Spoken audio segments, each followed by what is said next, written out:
Bonjour, bonsoir, ça dépend de l'heure où vous nous suivez. Bienvenue dans mon émission Bright House. J'ai le privilège de vous présenter un invité de marque, Monsieur Ale Touré, cadre administratif et aussi spécialiste en marché public et aussi, si je me juriste et aussi gestionnaire. Donc, sans plus tarder, on va vous laisser Monsieur Ale se présenter. Monsieur Ale. Merci Bilal. Merci quand même de m'avoir permis d'être là. Cette émission, bi nga xam ne ñëpp bëgg nañ di toog et vous nous avez donné ce privilège, merci. ñi ngi am mbégte nag si weer wi nga xam ne fi dañ koy def si muy weeru koor bi nga xam ne mi ngi jeex. di naan sa borom subhanahu wa taala mu nangul ñu jaamu yàlla yi ñu si def yëpp zikir yi def ko yiw wàcce ko si nit ñi. mu nekk ay xewal yu ñëpp mën a jariñoo. Merci, macha allah macha allah. Monsieur Ale, j'espère que koor yaa ngi woor ah. yaa ngi doon woor waaw effectivement maa ngi woor. ko woor nag dégg naa Touré di woor. non dama jëmee koor loolu moom t'inquiète. Mais Monsieur Ale, avant tout, j'aimerais que vous vous présentez au grand public qui est Ale Touré. Qui est Ale Touré xam nga c'est très difficile de parler de soi, c'est très difficile nga wax yaay kan lu métti la mais bon. mën naa wax ne Ale ndongo bu xeebu la bu juddoo kër gu mag. màggee kër gu mag. Diourbel màggee fii j'ai fait toutes mes humanités à Diourbel. jàng école franco-mouride. jóge fii jaar CMT jóge fii amel baccalauréat au lycée technique Ahmadou Bamba. après dem Gaston Berger de Saint-Louis. présentement mu nekk comme ni nga ko waxee ak ni nga ko waxee ma jàng nekkoon UFR sec. moo tax. bi ngay wax juriste gestionnaire mu nekk gestionnaire foofu di liggéey à Bambey comme cadre administratif di nekk si dans les marchés publics ma am fa aussi master moo tax nga naan juriste gestionnaire juriste xamu noo ko tuddee noonu merci beaucoup mën naa si xeeba bu gàtt si présentation bu bref jàpp naa ne loolu mën na ma présenter. Macha allah macha allah. waaw Monsieur Ale, après ça on a vu que dès 2014 vous avez commencé à faire des activités. D'abord, Bawol émergent. Bawol émergent waaw Bawol émergent bokk na structure bi ma gën a neex su ma waxee dëgg en 2014.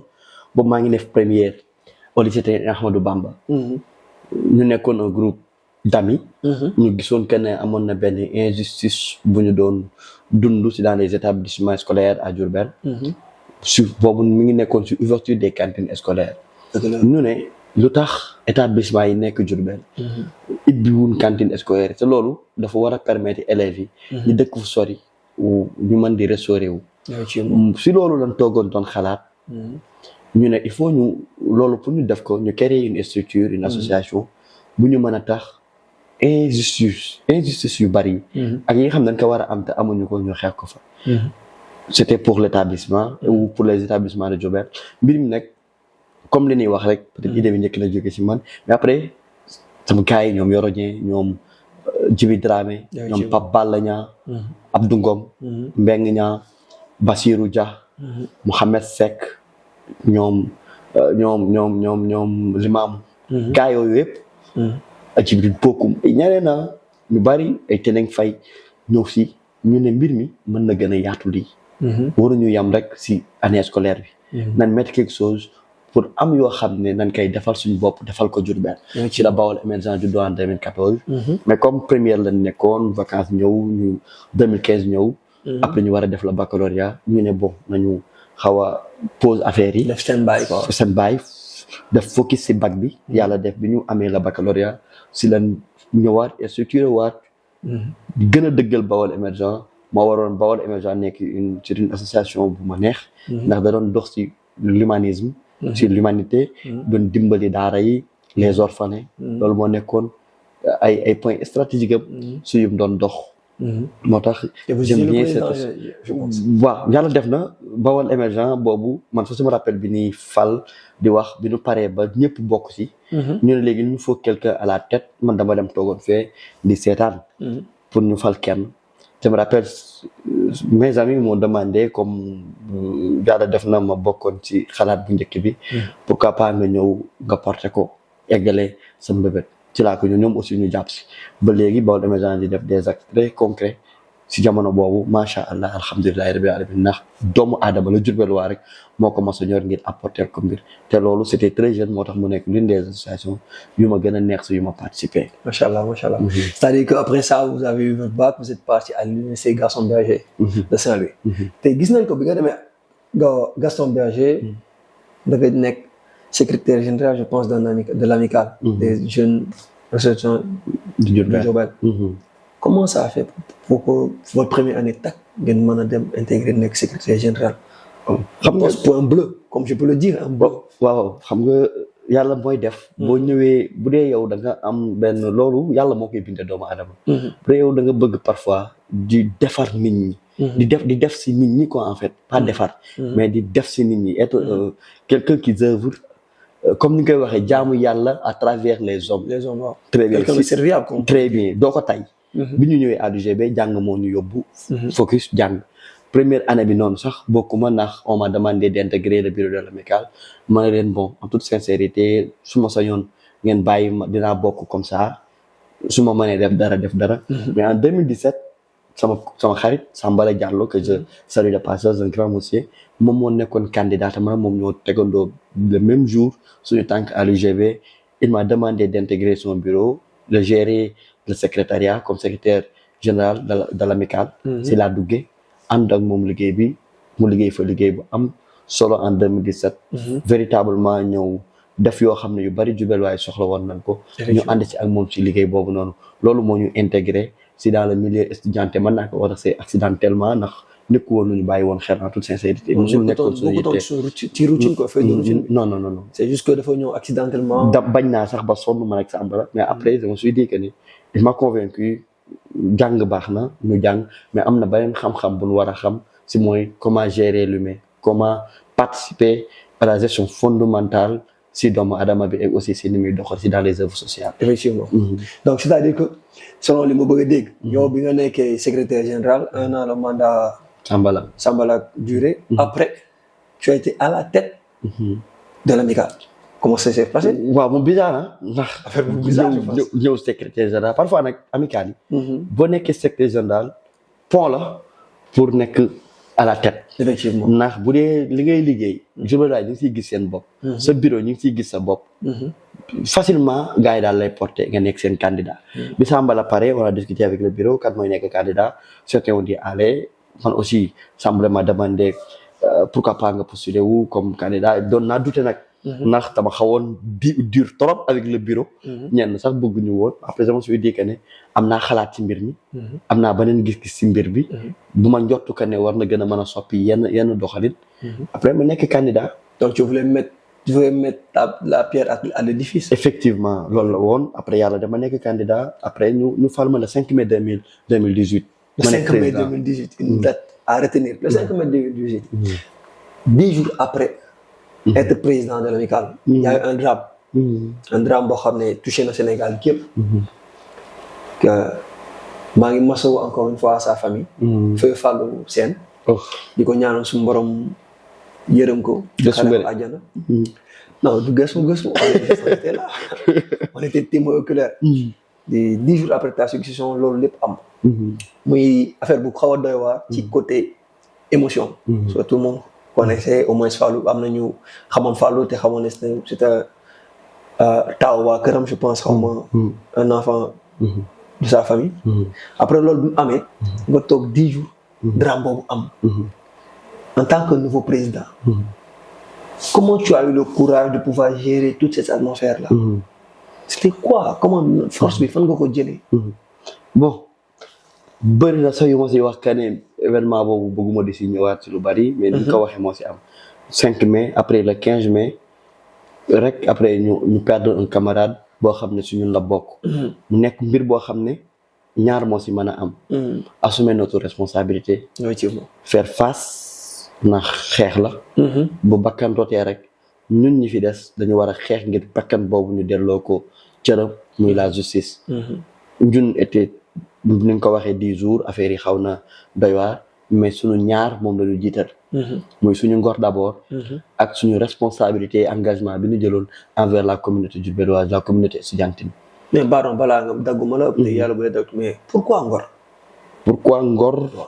pourquoi Ngor ndax boo xoolee bu desee étudiant amee parfois y a une influence de l'autorité day am des tentatives xool ñi nekk ci kaw nga xool ñoo fexe maslaa ak ñoom pour bañ a tudd yenn mbiri ñoom ñu teggi seen tànk après ñoom li ñu war a def duñ ko def yooyu day am léegi nag yow sa détermination te ñun ci yàlla rek lañ jiitaloon ci mbir boobu noonu lu ma masa soxol man ak ñi ma àndaloon ci lépp mooy que ne justice soit rendue à notre camarade ñenn ñi di xeex pour ñu xam ki jëf-jëf ju ñaaw yooyu ñun aussi ñuy xeex pour les engagements de l'État du Sénégal moo respecté ko tey boo seetloo martyr yàgg na am dans les universités mais tey ñun alhamdulilah ba bi mu dalee suñu kaw xeex nañ ci suñu kéemtulaayi kàttan ba engagement bu État du Sénégal jëloon ci côté notre camarade mu respecté ko loolu moo newoon suñu combat xawoon na metti mais ñu gis famille bu digne muy la famille de Fallou bu gëm yàlla ñu ànd ko ak ñun tamit ñu ànd ko ak la communauté estudiantine ñoo xam ne ñoo nekkoon ñoom Ousseynou ñoom Ousseynou Sylla c'est-à-dire le Canadien maintenant ak ñoom Jibi gaa yëpp ñoom Cheikhouna Mar ñu àndandoo ko mu nekkoon xeex bu metti ñoom Mati Diallo Dumbe ñu àndandoo ko ay jeunes je dis bien ay jeunes ñoo nekkoon boobu à la tête mais ñu defee ko dignement ba justice sociale bi ñu soxla woon ñu rendre ko mu des nag kiray déggoon naa procureur récemment wax na ci juin dinañ dem procès ci mbir boobu yàlla leeral lépp incha allah di ñaanalaat suñu camarade yàlla jéggal ko te tàbbal ko ci àjjana yu kaw je me rappelle on a enterré le 1er mai 2000 le premier jour du Ramadan lan ko deccoon à Touba Baqiya donc dégg nañ fee yooyu te deuxièmement y a quelque chose qui me tracasse un petit peu mooy que durant votre mandat au sein de l'amicale c'est quoi les accomplissements parce que vous avez fait 2 ans je pense et vous avez fait 2 ans et vous avez quitté le mandat vous avez quitté le pouvoir non defuma à l'UGB defuma sax une année ndax mai laa jëloon avril laa organiser les élections li ngay wax naan les accomplissements effectivement xam nga boo dee dem élection da nga naan lii laa bëgg a def waaw effectivement man bi may ñëw amicale UGB amuñu woon appartement pour des années ñu ngi ko doon xeex pour Diourbel waaye am appartement amicale UGB boobu daaw ñu joxe ay tickets de restauration nouveau yi maanaam ñu doog a ñëw ni ñu tuddee bleu amicale UGB bu naan def activité étudiants yi dañ naan cotiser amicale bi tarif yi dafa xawoon cher pour bu ndaa ñibbi caravane yi yooyu moo ne woon ak aussi doté ko ay moyens yoo xam ne dina si mën a amee xaalis man yooyu laa gisoon que ne dama si waroon xeex je me rappelle bi ma koy présenté mbir yooyu kenn si biir def ne woonoo lii mënul nekk di laa di comme ça mais man ma gëm ne lii war na mën a nekk yàlla dimbali na ma bi ma matalee lépp ma def amicale bi yàlla dimbali ma man ak sama bureau bépp ñu taxaw si mbir boobu xeex si Mati nekk ma j'avais Mati Diallo comme SG ñu xeex si xeex bu dëgër ñu indi appartement à l'UGB pour une première fois Diourbel waaye am fu ñu nekk ticket de restauration ñu subventionné ko pour 2 semaines pour ñaari promotion aussi lañ subventionné bu mosul am ba pare ñu dote leen ay imprimante nga xam ne étudiants yi loolu dina yomb si ñoom ba pare subventionné tarifu caravane yi dem dëkk beeg Diourbel bi yomboon si ñoom ñu wàññi woon ko ba pare loolu nga xam ne dañ daan cotiser léegi amicale bi mooy jël la responsabilité bu dee def activité trouver ay partenaires ay fonds loolu ba léegi mu ngi fay dox alhamdulilah tey activité bu ñu ko dee defati duñ demander étudiants yi appartement ba mag fa ba léegi gars yi ñu ngi koy gérer macha allah yooyu moo nekkoon suñuy combat pare laneen yokk ci muy dese bi ñu waroon xeex tamit xeex loolu alhamdulilah ba ñu defee lépp ba def ko ba pare subvention bu mosul am ci côté amicale UGB yàlla dimbaluñu si mu amee su ñun ba pare bàyyi def un bilan dem présenter ko lan ne nag jokkoonal pare nan li moo nekkoon suñu xeex après ñu delloo ko deuxième mandat vous avez arrêté non man bokk na rek samay nature su ma nee li moo nekk des objectifs bu man jotee que ne atteindre naa ko rek damay bàyyi d'autres ñu ñëw ñoom it indi seen yeneen xalaat comme ça dit comme on dit quitter le pouvoir avant que le pouvoir waaw boo ko mënee tudd noonu pouvoir rek c'est dafa xaw a ngande sur les amicales quoi non, pas après, pouvoir non, quand même je pense que non man pour man dama jàpp ne da nga bàyyi lii pour atteindre les atteindre la neen c'est-à-dire da nga bàyyi morceau bu ndaw bi pour am morceau bu mag bi ban mooy forcé bu mag bi le collectif national après non bon, vous avez fait un seul mandat vous avez arrêté parce que on était pas ñëpp doolu ñoon ci yow nga arrêté daal di song le collectif national waaw ñëpp doyul sew c'est vrai ah je me rappelle bi may wax que ne damay bàyyi amical UGB gars yi bari teewloon chambre ba ñu waxtaan ci. même samay gens anciens. ñoo fa jiitu woon naan ma dem seeti leen ñu waxtaan non mun sañoon nga ñëwaat affaire yooyu. après ma ne boobu Ousseynou Sylla était quand même l'homme idéal pour gérer l'amical. Ousseynou c'est un frère. ma ne ko Ousseynou mi ngi fi mën na doxal tamit li nga fi wax am na boobu maa ngi nekk ndax 2019 laa jeexal. te boobu maa ngi nekk président du COFTU national maa ngi nekk président du COFTU national septembre 2018. boobu lu tax ma ñëw foofu tamit. bon pas mort sa ba mag. mais foofu amoon na tamit gisoon nañ que ni ñu nag suñu gars yi ñoom Abdallah Goumbala gars yi yëpp ñoom Djibi Dramé Ousseynou gisoon keneen ne war nañoo ñëw à la tête du COFTU national. ñëw amoon na yu ñu fa gisoon ñu xawoon na collectif boobu amul woon coow li. xawoon na gars yi ñoom Cheikh naa dafa liggéeyoon nañ mais dafa am benn année bu mu xaw a. des ba déggatuñ ko fenn. ñoom ñu jàpp ne ñun équipe bi ñu yor. bu ñëwee ci collectif national bi war na ko mën a yëkkatiwaat. ñun tamit ñu gëmoon loolu suñu biir. ànd ko ak gars yi te benn combat rek moo nekkoon objectif mooy restituer wala restaurer la valeur de l'étudiant diourbellois. rendre digne l'étudiant diourbellois. loolu rek moo nekkoon combat bi ñu amoon au sein du collectif national. loolu daal ñu indi man ak gars yi ñu takkuwaat liggéey. delloowaat collectif national bi cër bu mu am. boobu mi ngi tudd collectif national des étudiants de Diourbel. ñun si leen ko tuddee collectif national des élèves et étudiants diourbellois tey noonu la tudd ba léegi. bu gars yi ñu ngi doon yam rek si xeex subvention. cours de vacances yi après gars yi looloo fa amoon ñun la ñun yooyu ce sont des activités yoo xam ne dañ koy téye. ce sont des activités yu ñuy téye. effectivement. mais nag après gis nañ que ne le collectif national mën na gën a yaatu. mën na gën a mën a mën a dootul combat pour que. étudiants Diourbel waaye gis seen bopp. ndax boobu benn moo diggante bu ndaw des étudiants rek ñoo si nekkoon. il fallait étudiants yi intégré. élèves yi intégré ñu am benn structure représentative. bu dëgër. heureusement que jamono boobu Diourbel mënoon nañoo woo les étudiants ñun si suñu tour ñu ñëw fekk suñu si. bi ñu leen woowee aussi bi ñu ko jëlee woo leen étudiants yi daal di ñëw. ñu taxawal une structure solide. buy xeex. yelleefu les étudiants de Diourbel. ba pare yamatuñ ci les étudiants comme maa ngi lay wax Bawol émergent man dama bëgg parfois sama yéene man ak sama gars yi. mooy bañ a yem rek si jàng mais dimbali taalibe yi. ak aussi orphelins yi ñu jël collectif national bi yóbbuwaat ko humanisme yóbbuwaat ko foofu. étudiants yi au delà ñu yam si xeex subvention ak cours de vacances ñuy taxaw daara yi. étudiants yi di taxaw les orphelins. di def ay dons de sang. su leen ko doon defee. di jël ay dara di ko yóbbu si daara yi.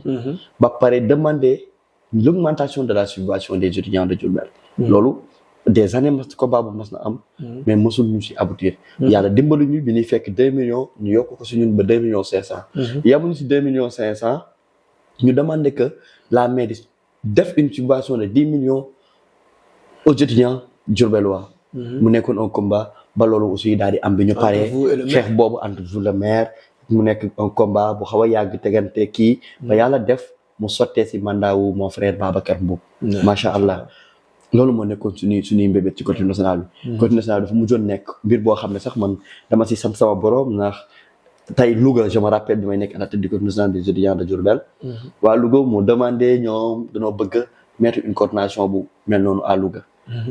ñu waxtaan si nan lañ koy defee yaakaar naa defoon nañ ko je me rappelle un ami de Colobane Dakar moom it ne dañoo bëgg mettre benn coordination boobu nga xam ne au niveau national buy mën a dajale les ressortissants de Colobane yaakaar naa ne tamit def nañ ko ndax ñooñu si ñun lañ doon xool ndax suñu doxalin ba Kaolack amoon na ñoom it bébét boobu donc cela montre que ne doxalin bi ñu doon doxale à la tête du collectif national man ak bureau bi ñoom ñëpp ñeneen ñi ñu ngi doon gis que ne baaxoon na pour les étudiants. te jamono boobu aussi lu tax ma def foofu 2 mandats comme ni nga ko waxee.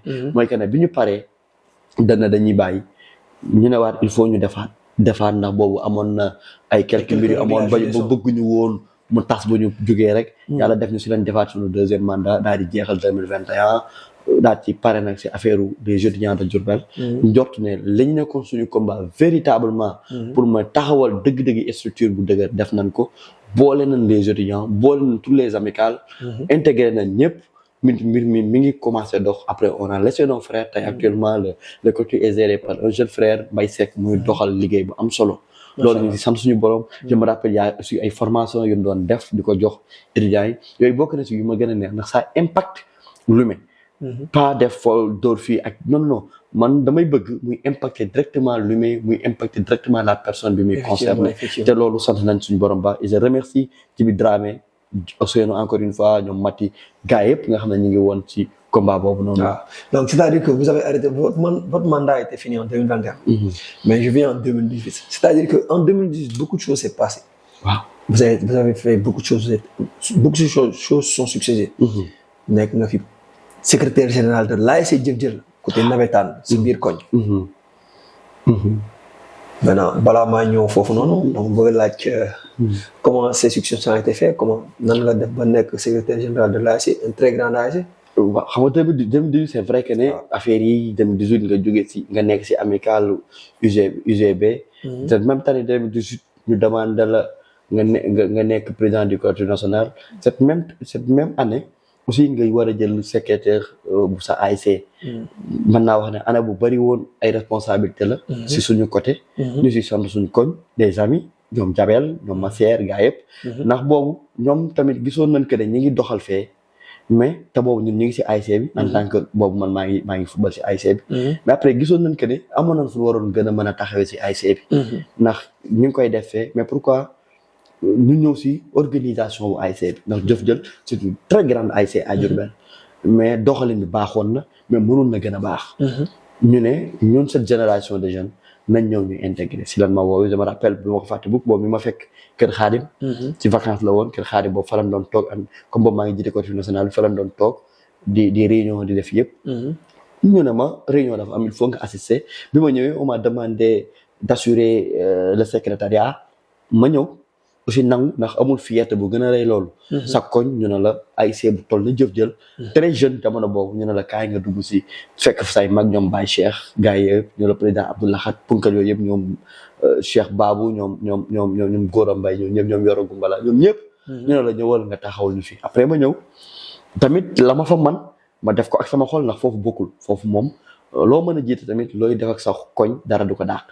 te deuxièmement dina xaw a metti ndax am na des aînés des oncles yooyu àndal.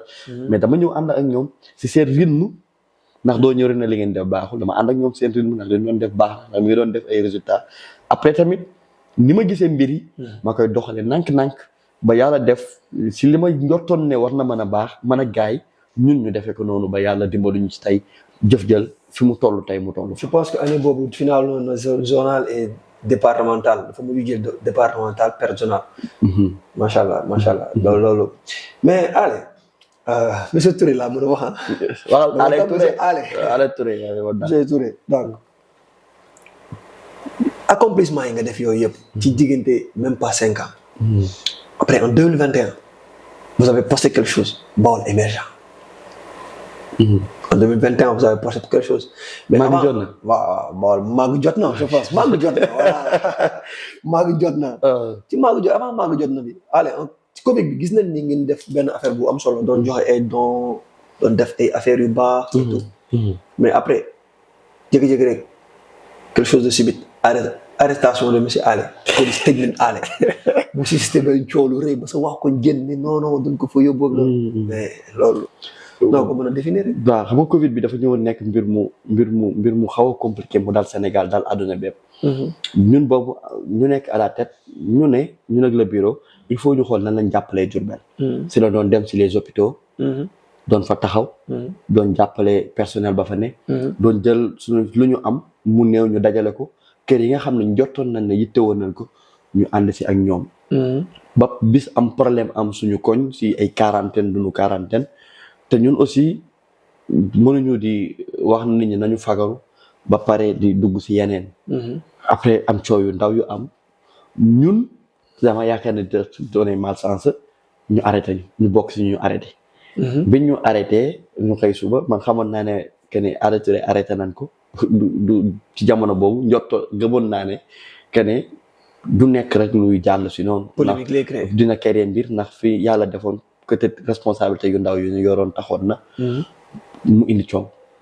mu indi coow lu rëy à Diourbel xëy suba ñëpp déggee ko noonu ma ciy remercier waa Diourbel ndax bi ma génnee ba gis affaire yi gis naa que ne ñoom ñëpp mbir moom metti lu woon nañ ko naqarlu ko ñu taxaw ma si taxaw bu am solo. parce que je peux dire que 24 heures boo xam ne tey 24 heures boo xam ne les gens parlaient de ça doon ko naqarlu warul la woon a am mais mu nekkoon suñu lu waroon amul lu amoon daloon suñu kaw ñu gëmoon ko nangu ko. te benn jàng rek laa si am que ne jamono depuis boobu laa xam ne suis dans les cœurs des Diourbellois en toute sincérité. macha allah ndax apport biñ ci def. même le commandant me l'a dit.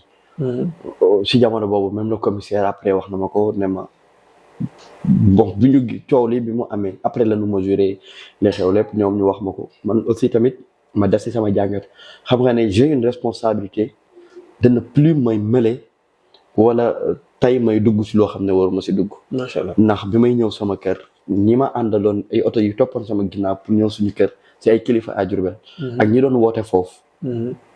xam ne dëgg-dëgg ma ne nag wax fa dëgg yàlla même lenn li sax ay détails yu ndaw si yenn mbiri polémique yi nekkatul suñu waratuñu boobu jàngal nañ si loolu xam nañ ne gars yi ñu ngi ñuy bàyyi xel ci lépp ñu nit xam nañ que ne am na yoon yoo xam ne nekkatul suñu cër ñu di si dugg wax fa dëgg yàlla et maa ngi fi encore di remercier tous les Diourbellois seen taxawaay boobu. je me rappelle même au niveau des régions il y avait des communiqués. ñu bindoon le camarade allait arrêter c'est injuste ay mu nekkoon ay polémique loolu maa ngi si di sant gars yëpp di xam ne lu waroon nekk la am na et après l'histoire jaar na si ginnaaw ko. mais gis ngeen monsieur Touré mii. il a une plume boo xam ne c'est très menaçant. au niveau des réseaux sociaux.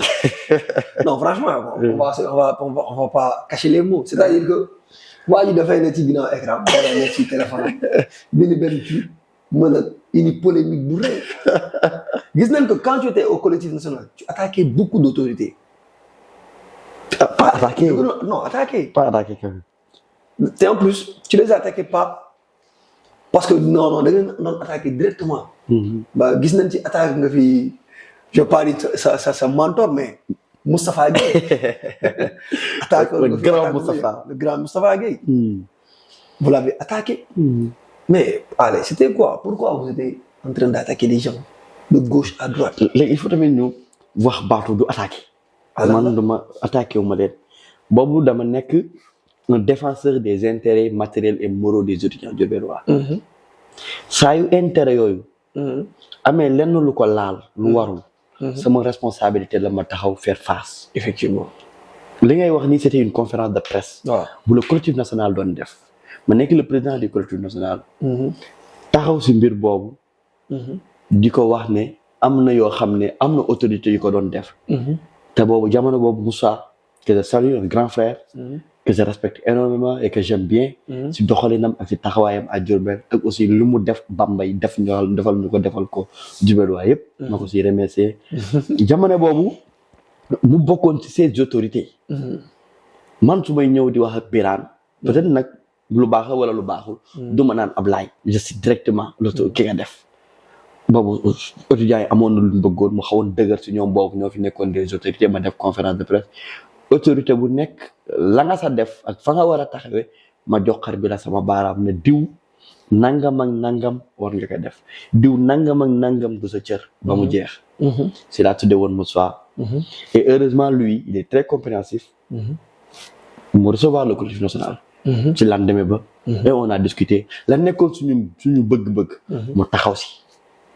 sérieusement si jour boobu sax la ñu mas a gisante parfois tamit li nga ko waxee damay jël sama bic jël sama page su ma gisee lu dul yoon muy kaneen ak kaneen ak fu mu mënti doon dama si bind wax si gis nañ ndax wax tamit ci financement y a un problème yaa ngi fàttaliku problème boobu problème financement mbaam yi def ci tweet waaw aduna gépp di ci wax boobu dama rappel barak ma frère Jawel Diop ñun ñu nekk UGB comme ça ñu génn di añi un de nos camarades na ma mais Touré yéen affaire mbaam yi à Diourbel ma koy ree quoi gisoon naa ko ma koy ree da ko arrêté ça naa quoi yan mbaam à Diourbel après ma xool biñ añee ba ñëw ma jël sama téléphone ñu xool actualité bi ma gis que ne y a un problème ak affaire financement ay mbaam yooyu noonu après man aussi ma bind si wax que ne soxla boo baax na mais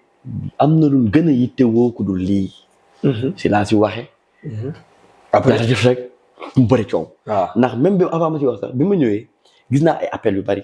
ba may tooj na mais Diourbel voilà il me voit comme un activiste voilà ndax coow li après ma jot ay appels yu bëri si la gëstu ba xam man après ma bind si. Bindu ma si lu ñaaw. mais dama wax carrément ne baax na mbaam yi mais Diourbel soxla na lu ëpp mbaam. non bind moom noonu ko. mbaam émergent sax laa ko kiiwee woon. bind da nga ko bi ma waxee parce mbaam que émergent yàggul dara y avait un tweet qui avait circulé sur Facebook en disant que Diourbel y a beaucoup de folklore et tout. On a vu un tweet. waaw. loolu si c'est-à-dire que je te dis que man maa ngi lay suivre. tu fais beaucoup de tweets man nigga. effectivement non boobu benn politicien. Pape la woon moo bindoon wax si waxu culture bi dafa juumoon man maa ngi ko tiir sax Pape tu as tort. loolu la ma ne ko da nga juum si côté boobu. ndax bul yamale mbir mi si des demandes yin lay jox. la culture dafa am benn ligne. dafa am benn yoon boo xam ne bu fa nekkee dafa am benn économie bu muy yëkkati. effectivement moom daf ko yamale woon rek si demande moo tax ma ne ko gisal lu gën a yaatu. sa gis-gis xaw na gàtt nga baal ma. peut-être nag ni ma koy waxee parfois dafa xaw a metti. on me le dit souvent récemment rek bërki de maa ngi daje un frère à l'hôpital mu naan ma bu ma doon xeex ak yow du ma xeex ak yow si écriture damay jàkkaarloo yow nag xam naa ne da nga bëri kersa doo wax li ngay wax mais bu si desee bind dag bay massacré peut-être loolu yàlla def na et j'aime bien parce que man très jeune dama yàgg bëgg déglu rap leen mu yooyu dafa nekk samay mbir di bind di jéem a bind di def jeu de mots peut-être loolu yàlla la ma dimbalee ba léegi moo tax. monsieur Touré waxtaan bi dafa am lu bëri lu ci des c'est-à-dire que yow. Depuis 2018 à 2020 jusqu'à présent. Tu es beaucoup dans la langue de pas dans la langue de diourbelloise mais tu es beaucoup dans le débat dans la vie publique de Diourbel quoi. Tu fais chaque jour lu ñu wax rek une ci raaxaale. loolu tu penses que c'est quoi? C'est dû à une importance que la population a besoin.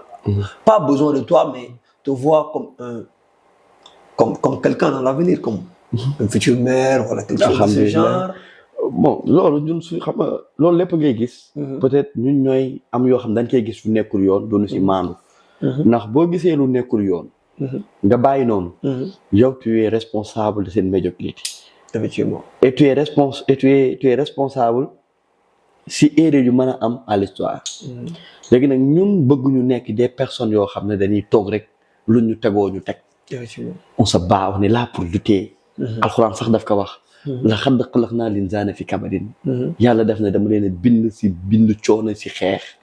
donc ñun waruñu rek di toog di xoole ñun aussi dañoo am cette responsabilité bu ñu gisee Diourbel lu fa jaarul yoon dañ ci war a wax. bu dee lu ñu war a jug la ñu jug si. exemple yamuñu rek si bind tey bi yoon bi fàttee kër gu mag ñu wax ak autorité yu bari mais ñun man Jabel yow Masseer ñun ñëpp gaay ko ñëpp dañoo jug. yaatal foofu ba mu yaatu. gars yi man fa jaar. tey bi ñu gisee hôpital soxla ñu danoo dem si meeku. teg affaire étudiant teg lépp dem si jamonoy Covid mbas ñu nekk fa. donc yamuñu rek si bind. te dama koy alhamdulilah li nga koy waxee trajectoire boo xoolee c'est 2014. ba léegi. loolu du léegi de te jamono boobu on est très jeune. tey ñi ñuy tudd Diourbel.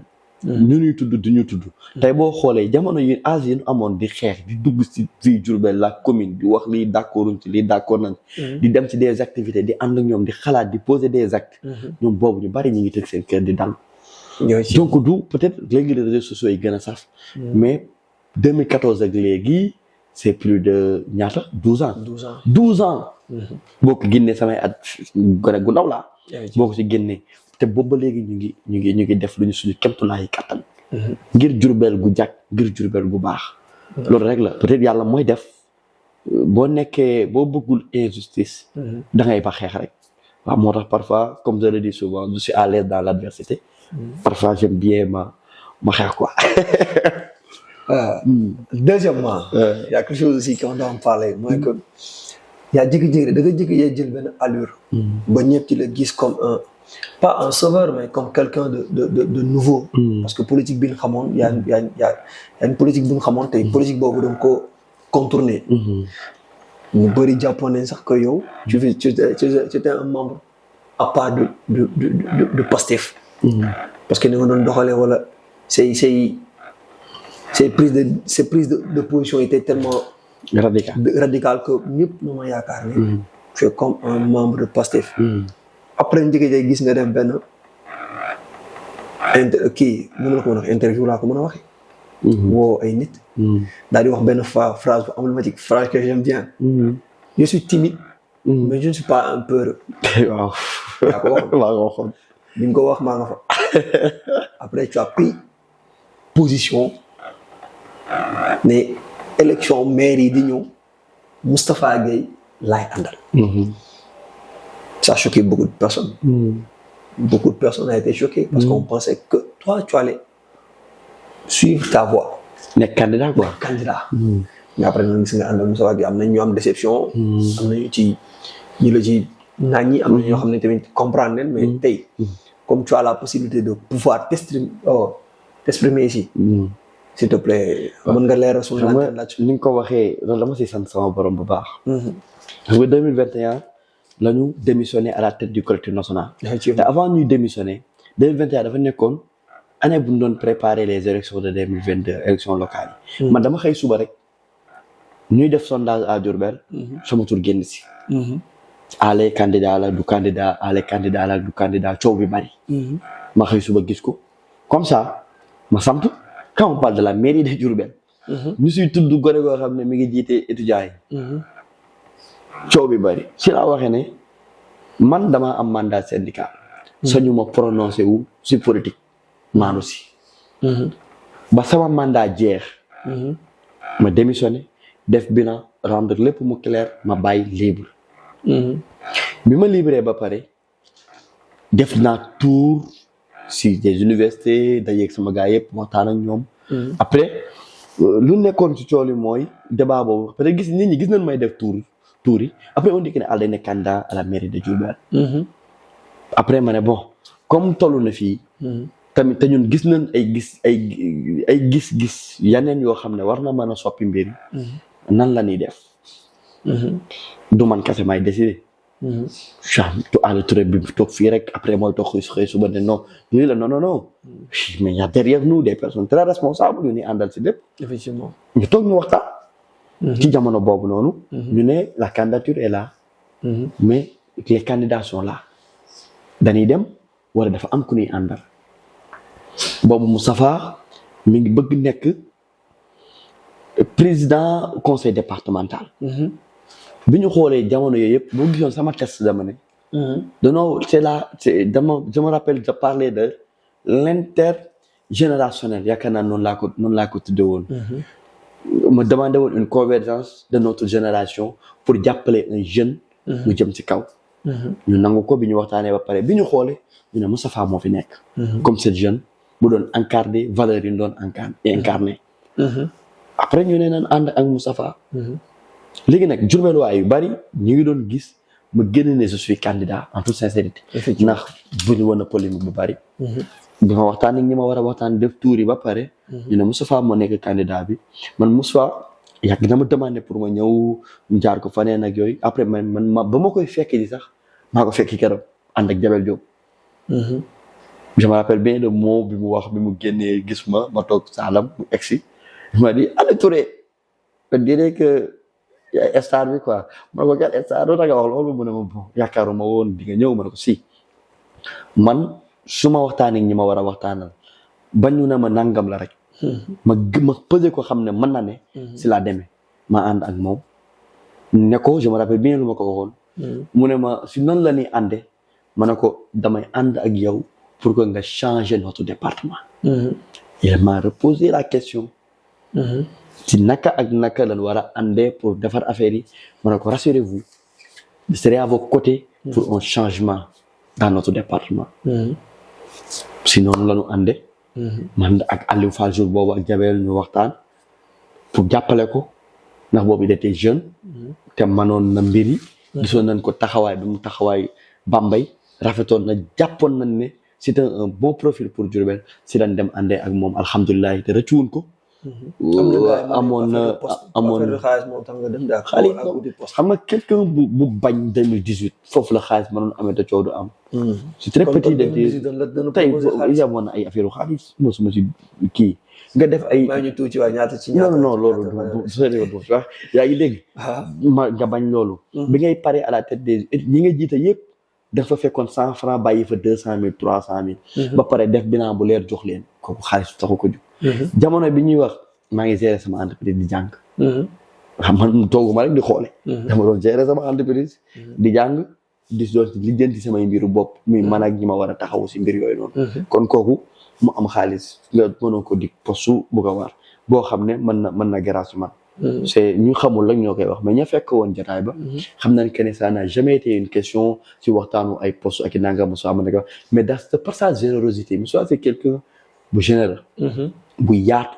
bu xam bu am xalaat. loolu dama ko si naw nit ku am xalaat bu yaatu la. ku généreux. mu gis que ne c'est un jeune intellectuel bu pare jàngam. et il m'a demandé de l'accompagner si ses missions yi mu am étatique dans l'administration sénégalaise.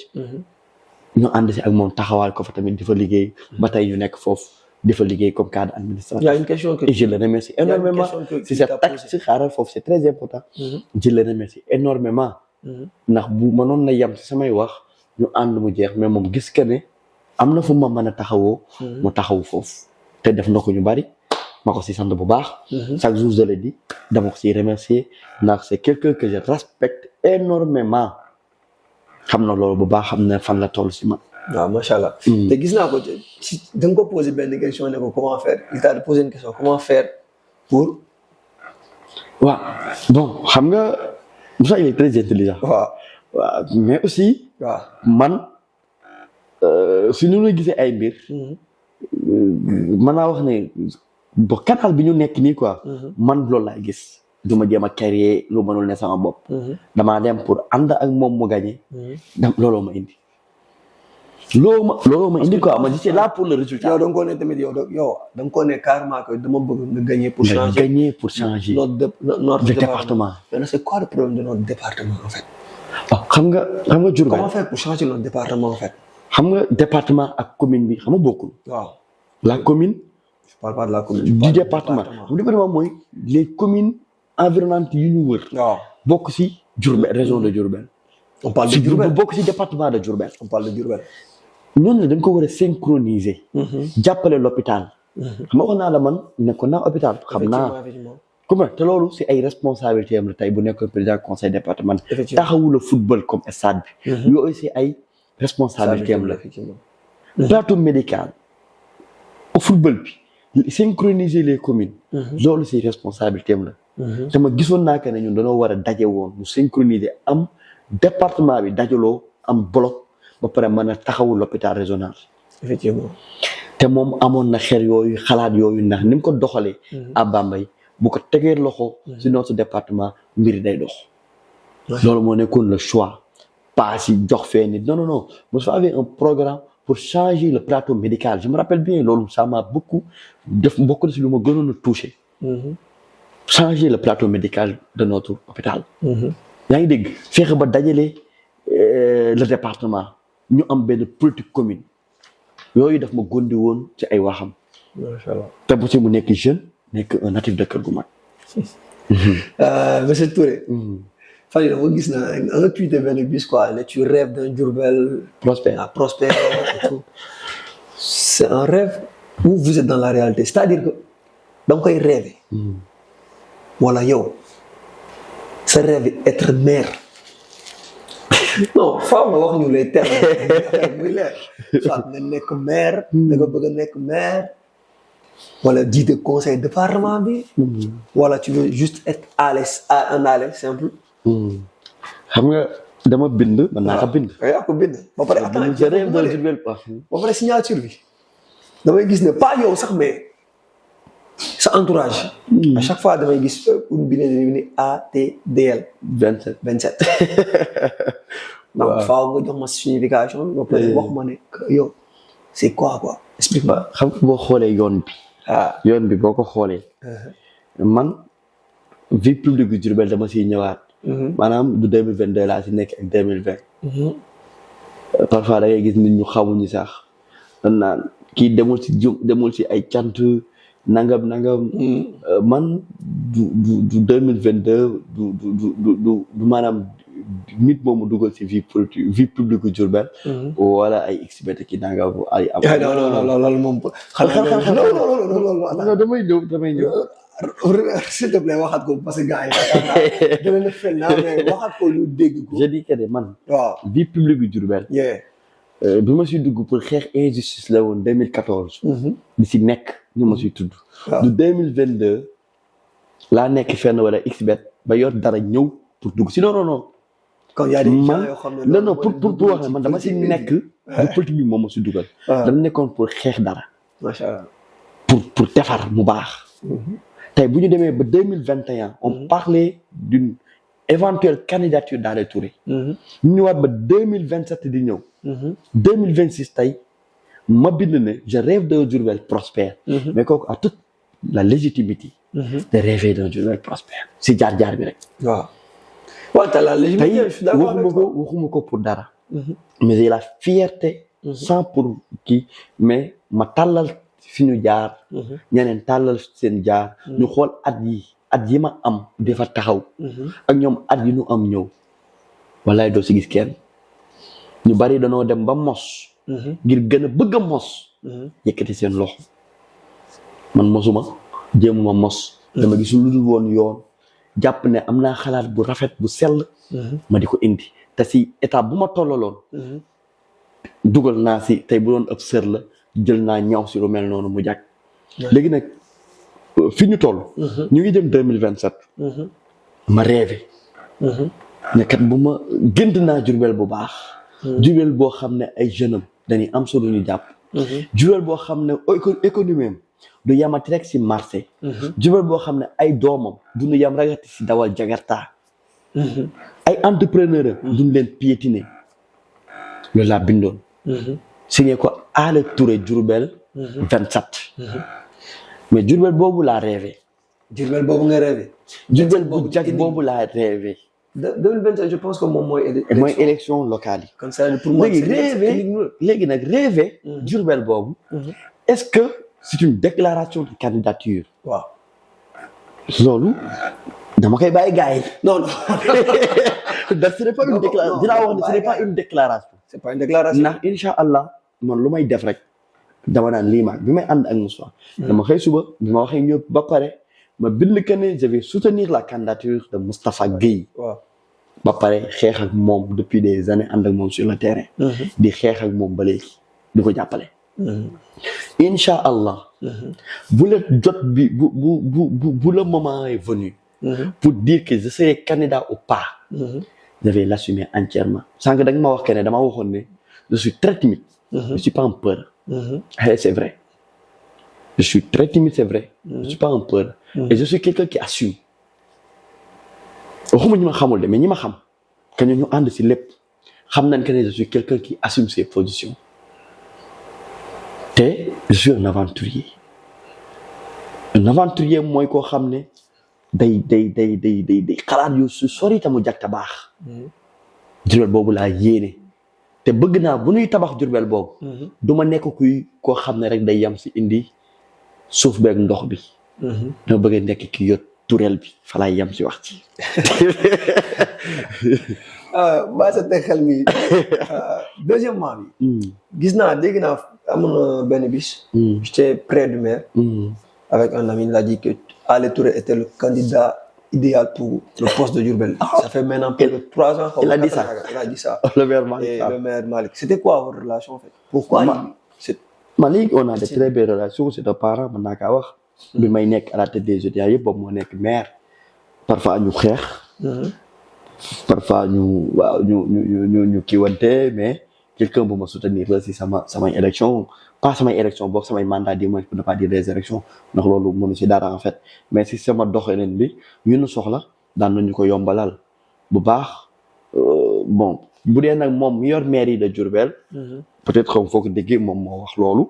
alhamdulilah rabbil alamin salaamoon lu ko ne li ñu seq ak moom xamoon na ne mi ngi doon teg si lu jub mi ngi doon teg si lu yoon te Diourbel yaatu na te am na des acteurs ñoo xam ne ñoom noo nekk des acteurs politiques ëpp ñu alal ëpp ñu xaalis di rey seen bopp moom s'il pense que ne on a cette capacité ou ces possibilités de gérer la commune alhamdulilah ndax sérieusement je répète am nañ yéene Diourbel bu rafet Diourbel bu baax Diourbel bu ñëpp di gis seen bopp. Monsieur Touré, c'est quoi votre source de motivation? Source de motivation bon wax naa la ko si samay biir wax maanaam la man sama yéene chaque jour mooy impacter l'humain léegi nag impacter l'humain dafa am lépp lu bari yu mu laaj. yu mu laaj ci taxawaay si ay mbir si jàppalante. moo tax sax bi ñu demee Bambey yemuñu rek nekk di liggéey foofu tey actuellement ñu nekk président de l'amicale des agents du CROUS de Bambey. di def suñu kéem kattan pour agents yi si seen yenn bëgg-bëgg mu yomb si ñoom. ba pare comme suñu vie de combat bi ñuy mëne on est syndicat on est secrétaire administratif du syndicat national des travailleurs de l'enseignement supérieur. donc fu ñu mën a nekk rek dañuy bëgg di impacter si dundugu doomu aadama gi. ñun loolu moo ñuy motiver à chaque instant di fexe ba nit ki dundam. di gën bu xëyee suba. macha allah loolu moo ñuy motiver si lépp si lu ñuy dox si instance bu ñu toll mu ndaw ak mu mag. loolu moo nekk suñuy mbir si taxawaay boobu dundug doomu aadama bi di jag saa su ne. macha allah moo nekk suñu combat de vie de tous les jours. macha allah. monsieur Touré. question bi faaw ma laaj la ko parce que yaa ngi koy laaj de. vous êtes en couple ou vous êtes célibataire? baala bu jàllal. non maa ngi sant sama borom. big up gars yi. plat préféré? plat préféré. ceeb ñebe moom bëgg naa ko. ceeb ñebe kenn du ko bañ ceeb ñebe dama ko bëgg. non sérieusement laajal gars yi UGB dama daan kër wëri de. toggee ceeb ñebe di foofu mënti tollu damay dem wëri ko. sur ce nag. son mot de la fin monsieur Ali. mot de la fin mooy remercier la. waaw remercier mes amis Jabel waa koñ bi gars yëpp. ñoom Cheikh ñoom Këm ñoom Fallou Niang. Ousseynou Djibi gars yëpp. mais aussi remercier. nit ñoo xam ne fii si Diourbel.